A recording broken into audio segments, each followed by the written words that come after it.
وزارت کارهای داخلی تاجیکستان خبر داد که دو بنام بلاگر از نوعه باباجان غفورов که در شبکه اینستاگرام کانال با نام حادثه تیوی گشوده بودند با جرم پنهان کردن مواد شهوانی یا پورنوگرافی به مدت 10 شبانه روز حبس کردند. در گزارشی که شام 22 دکامبر سال 2022 در برنامه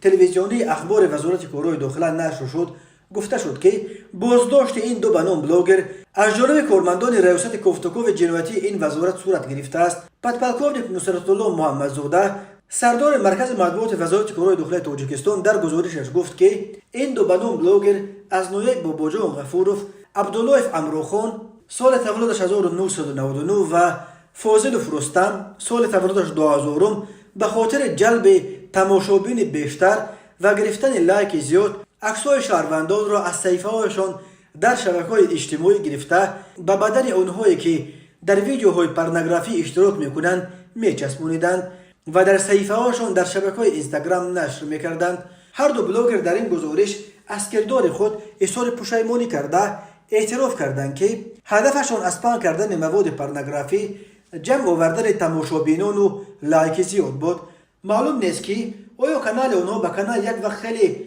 مشهور شده حادثه تیوی که پیرامون مسائل داغ تاجیکستان ویدیوها نشر میکرد ربط دارد یا نه. مقامات حفظ حقوق تاجیکستان وقتهای آخر نظارت را بر محتوای موادی که بلاگرها و دیگر کاربران تاجیک در اینترنت میگذارند سخت کرده در یک ماه آخر علیه چندین بلاگر و حتی هنرمندان را برای نشر مواد بد اخلاقانه جزا دادند.